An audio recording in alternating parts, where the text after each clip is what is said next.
Les dossiers qui ont occupé les esprits ces dernières semaines, il y a celui, le fameux parking payant, puisque 2000 places sont passées de gratuit en payant à partir du 1er août dernier. Vous êtes exprimé contre cette décision. Pourquoi ? Parce que moi, en politique, j'aime bien qu'on assume et qu'on dise franchement les choses.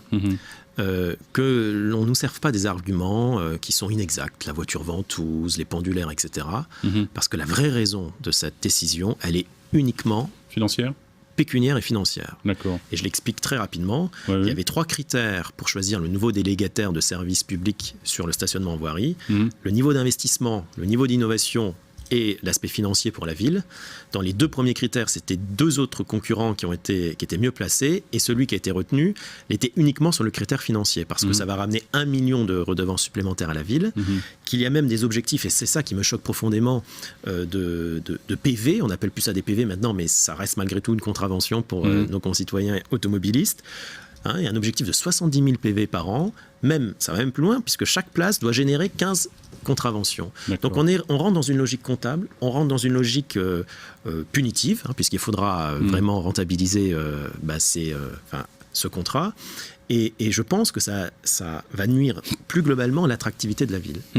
Parce qu'on a créé des besoins là où il n'y en avait pas. C'est-à-dire que dans les quartiers résidentiels, je trouve absolument scandaleux que les contribuables messins doivent, en plus de leur taxe locale d'habitation foncière, devoir payer maintenant pour simplement avoir le droit de stationner devant chez eux. Qu'on fasse ce raisonnement dans le centre-ville ou dans l'hypercentre où il y a un besoin de rotation, je suis premier à dire que c'est tout à fait normal et qu'il y a une réflexion à mener en ce sens. Mais dans le quartier résidentiel, j'en suis profondément opposé, et la méthode en plus est inacceptable. Pas de concertation avec les commerçants, avec les riverains, qui découvrent ça le 1er août ou le 15 août quand ils sont revenus de vacances.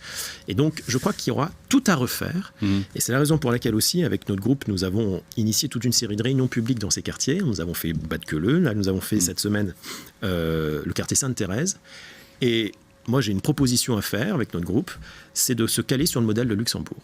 Le modèle de Luxembourg, c'est dans les quartiers résidentiels, j'insiste bien là-dessus, premier macaron gratuit, et deuxième macaron à un tarif bien plus préférentiel que celui qui est d'ailleurs pratiqué aujourd'hui. À Luxembourg, c'est 60 € le second. Nous, c'est 204 € par an. Donc, si vous avez 2 macarons, c'est comme si ça augmentait votre fiscalité locale de 408 €. Je trouve ça inacceptable. Alors, vous étiez précédemment à la commission des finances de la ville de Metz, donc les aspects financiers, vous les connaissez. Est-ce que la ville avait vraiment besoin de ce million d'euros de manière aussi forte ?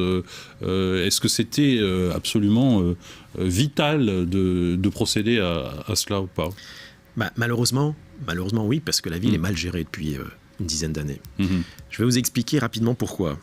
Parce qu'au départ, lorsqu'ils sont arrivés en 2008, la municipalité actuelle, il y avait une fameuse cagnotte, la fameuse cagnotte liée à l'UEM, des dizaines de millions d'euros, il y avait 60 millions d'euros dans cette cagnotte, et donc, je dirais, il y a eu une frénésie de dépenses à ce moment-là. Vous avez ensuite eu l'État qui a commencé à serrer la vis, sous François Hollande, mais il n'y a plus de cagnotte entre-temps. Alors, quand vous avez pris un rythme de dépenses, vous devez trouver des compensations. Alors, il y en a eu quelques-unes.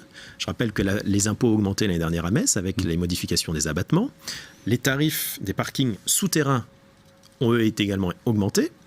Ça a été fait. Donc, après avoir fait le souterrain, il fallait faire l'aérien. Et c'est pour ça qu'on arrive à cette mesure où, pour avoir une masse financière importante, il fallait tout simplement élargir le périmètre, en dépit du bon sens, en dépit de la concertation, et en dépit finalement d'un travail de dentelier, parce que vous savez, il y a des rues qui doivent être traitées d'une certaine manière, parce qu'ils ont des commerces, il y a des particularités qui ne sont pas la même que celles de la rue perpendiculaire, et tout ça, ça n'a pas été fait, parce que ce travail, cette vision n'a pas été pensée, parce que, comme je l'ai indiqué, nous sommes dans une vision, me semble-t-il, et c'est regrettable, strictement financière.